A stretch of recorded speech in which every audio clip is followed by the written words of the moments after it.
Hey guys, welcome to cellular respiration. In photosynthesis, which we just finished, plants use the energy of ATP and the electrons of NADPH to charge up the glucose sugar molecule. Now, in respiration, we're going to break down that glucose molecule and get those electrons back from NADPH that it gave to glucose, and we're also going to get the energy back that ATP used to put in the glucose molecule. So we're going to break down glucose to get this energy back. The original energy from the sun that was put into this electron carrier and the ATP put into glucose, we're going to get it back. Alright, so what is cellular respiration? Well, it's basically the opposite of photosynthesis. In photosynthesis, we use the energy from the sun, or not we, but plants used it to make glucose sugar, C6H12O6. Well, in respiration, it's going to be the opposite. We're going to break down glucose to release ATP energy. And what we're really going to be concerned about, for the most part, is what's called aerobic respiration. And that is the type of energy that is produced when there's enough oxygen present. So aerobic means when oxygen is used to produce energy. Now there's another type of respiration. It's called anaerobic. And that is when there's energy is produced without oxygen. Now, for the most part, we produce our energy aerobic. We produce it with oxygen. Now, sometimes some of you weightlifters, football players, or just weightlifters, wrestlers, cheerleaders, anybody that lifts weights, if you get sore, if you lift hard enough, you don't have enough oxygen present to produce the energy. So your muscles start to burn what's called anaerobic. And when you do that, it produces what's called lactic acid. And that's why if you lift weights hard enough or you run too far or whatever, your muscles get sore. That's because there's lactic acid built up, and that's what makes you feel sore. Alright, so you probably thought we didn't have any more equations. Well, the bad news is we do. The good news is it should look pretty familiar. So this is our new equation. 6 oxygens, which we breathe in, plus glucose, sugar, which we burn as a fuel. Those are the reactants. And what gets produced? Well, we make 6 waters. We breathe out 6 carbon dioxides, or 6 CO2s, and we make roughly 38 ATP energy molecules. Now, those of you that did well on the photosynthesis exam and worked hard, you probably could notice there's some similarities between respiration equation and the photosynthesis equation, because basically in photosynthesis 6 waters and 6 CO2s, they were over here, and 6 oxygens and a glucose molecule, they were over there in photosynthesis. So if you remember the photosynthesis equation or the formula, just flip it around and you'll get the respiration formula. Alright, so here once again is our new formula for respiration, very similar to photosynthesis. The reactants of respiration is exactly the products we got from photosynthesis right there. 6 O2, 6 oxygens, and 1 glucose molecule, C6H12O6. The products of respiration is pretty close to the reactants of photosynthesis.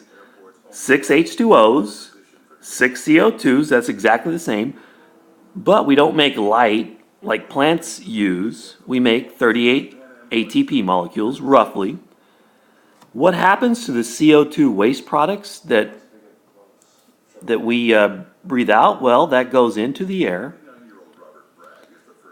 And eventually, if that was a plant, that plant could take that CO2 back in and turn it back into sugar. What do you notice about the equation for respiration compared to photosynthesis? Well, like I said before, these reactants, those were the products in photosynthesis. And these products in respiration, for the most part, they were the reactants in photosynthesis. All right, so here are our steps for aerobic respiration. Now, once again, aerobic respiration, aerobic just means that oxygen is being used to make our ATP energy.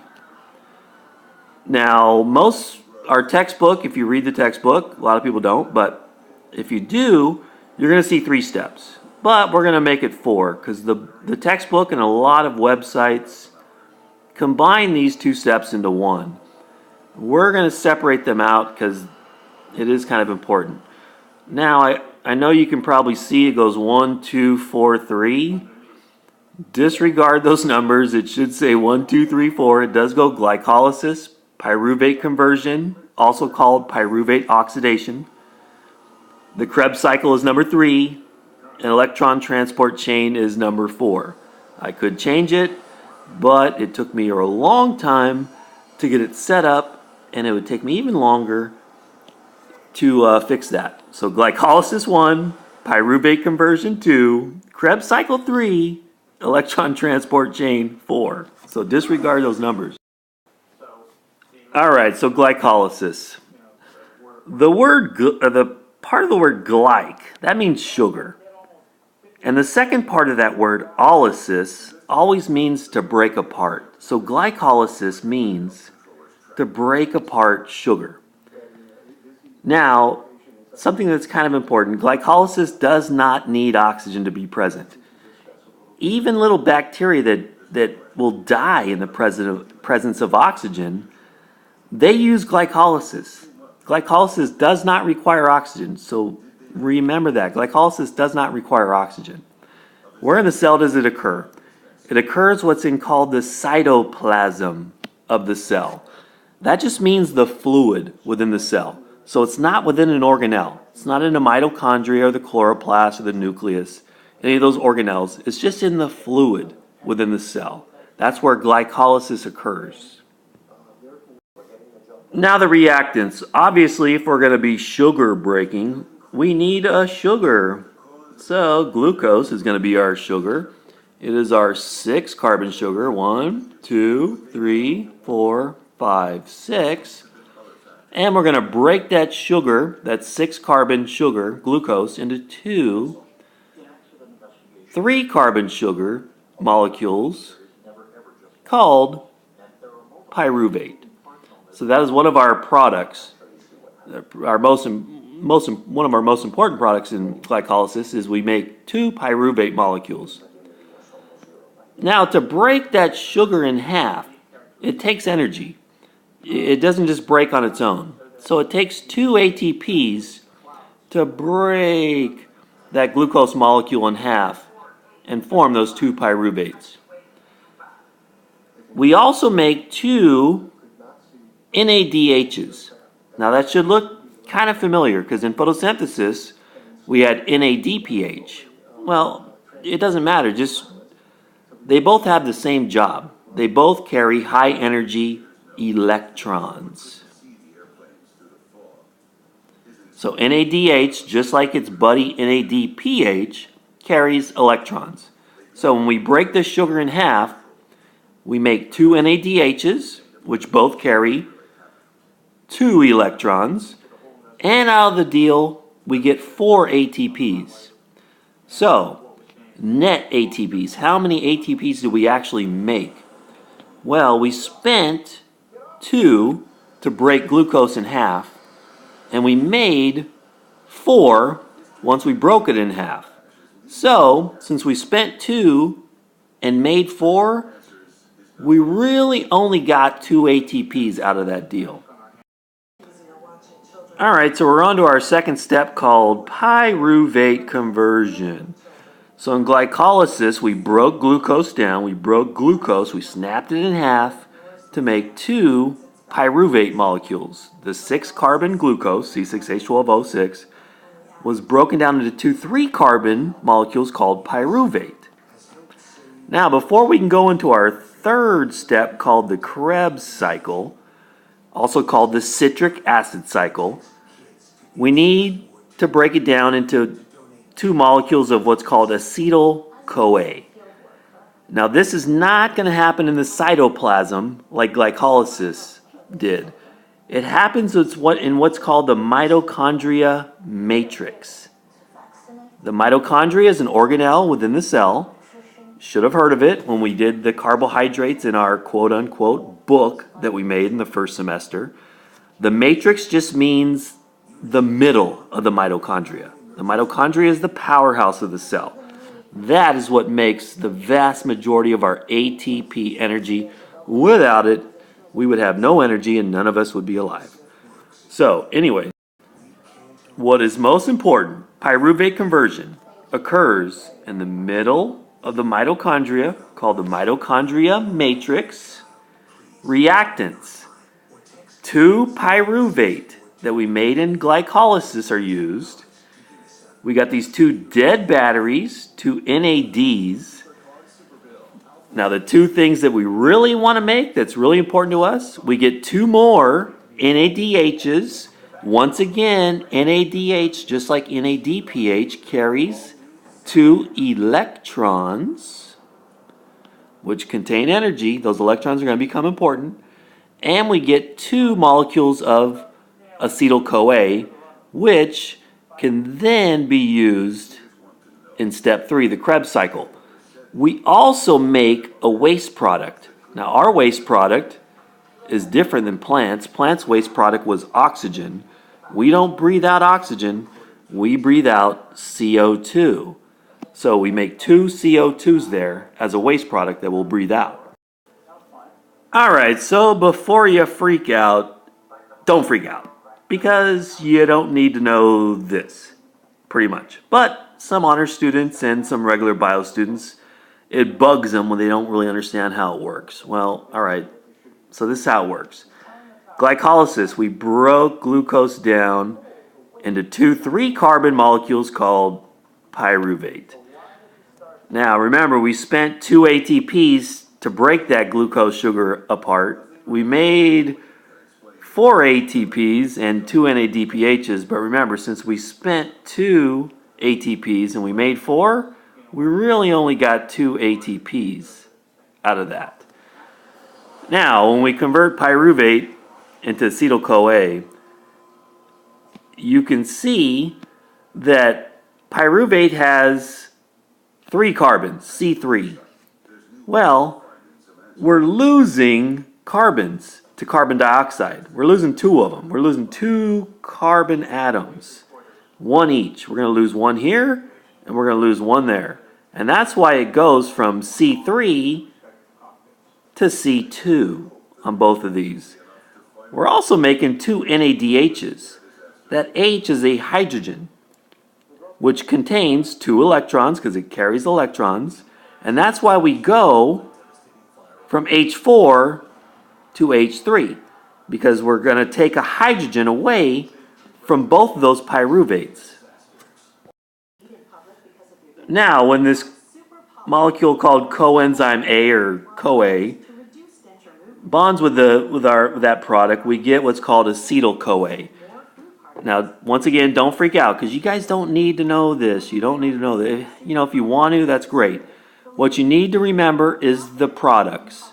2 ATPs from glycolysis, 2 CO2s from pyruvate conversion, 2 NADHs from pyruvate conversion, and don't forget the 2 NADHs that we got from glycolysis. All right, so we're on to step 3, called the Krebs cycle, named after a guy named Hans Krebs that won the Nobel Prize because don't ask me how, but he figured it out how it worked. And that's why he won the Nobel Prize, won $1 million. Maybe one day you guys will figure out some other cycle and you'll win $1 million. Anyways, the Krebs cycle is also called the citric acid cycle.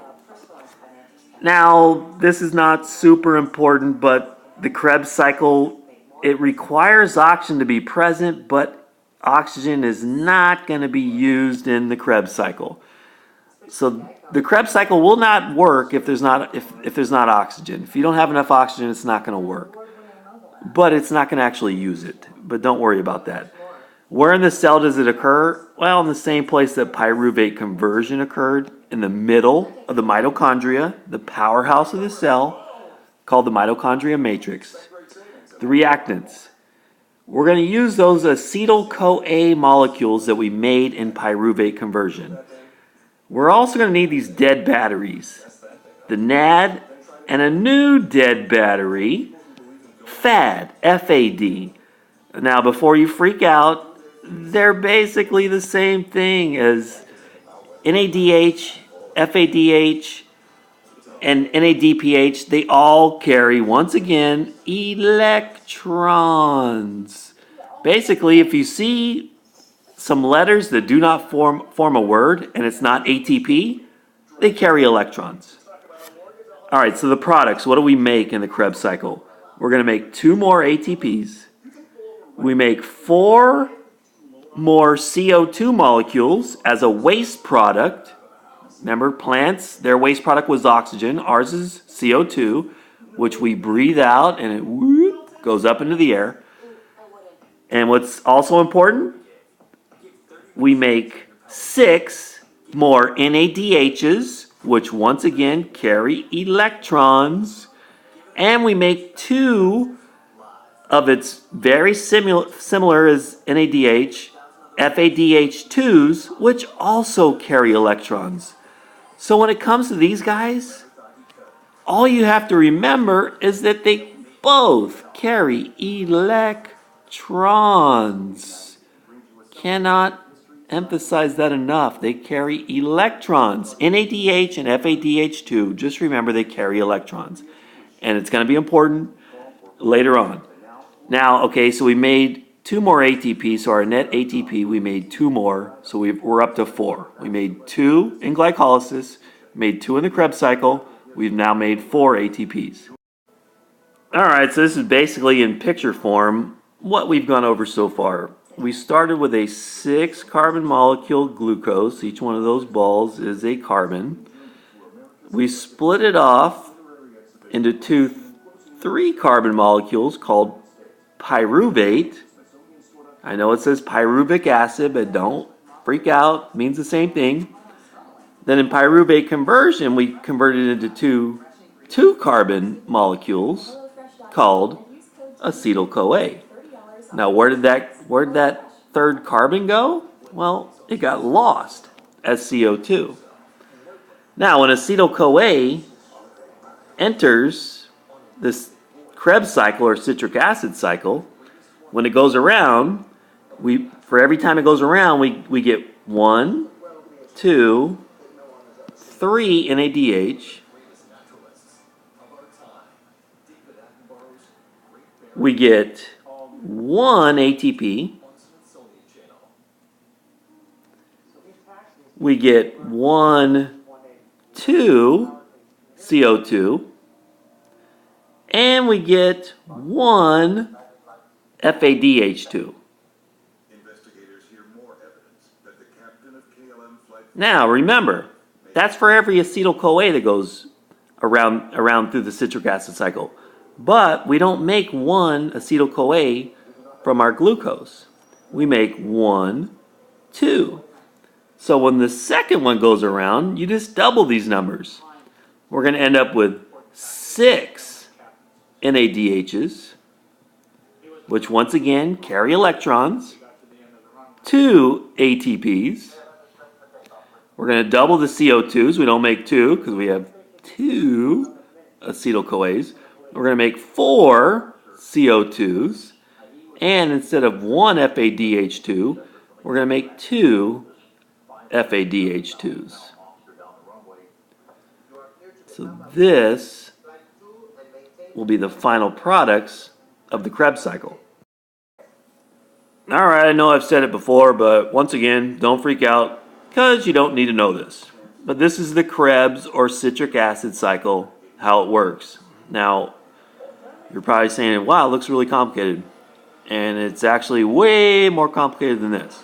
But this is our 2-carbon acetyl-CoA coming in, 1 carbon, 2 carbon. It's going to bond. The only thing maybe honors you might want to remember,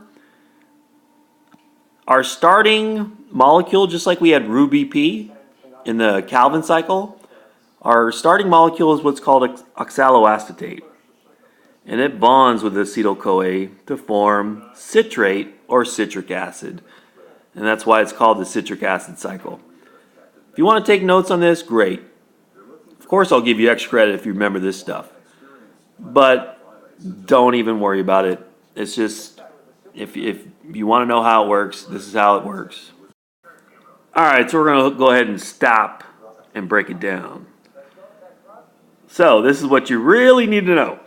I know you're like saying, why'd you show us those first 11 slides if this is what we need to know? Well, I don't know. Here we go. Glycolysis. We used 2 ATPs to break glucose in half, and we made 4 ATPs from that. But since we used 2 and made 4, we really only gained 2. In glycolysis, we made 2 NADHs, which once again carry electrons.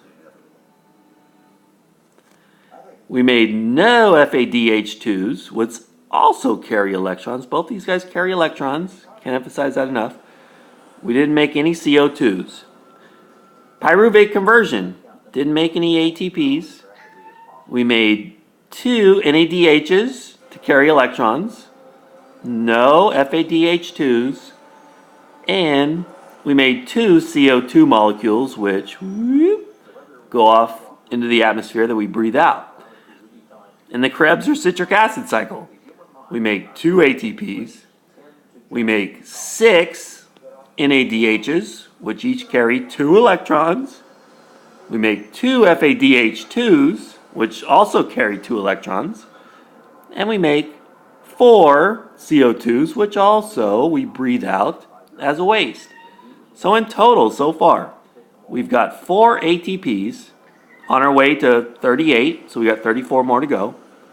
We make 10 NADHs, which each carry 2 electrons, 2 FADH2s, and we're done with CO2s because we remember the formula for respiration, C6H12O6, which is glucose, plus 6 O2s, oxygen, makes 6 CO2s. So we're done with CO2s, plus 6 H2Os, plus 38 ATPs.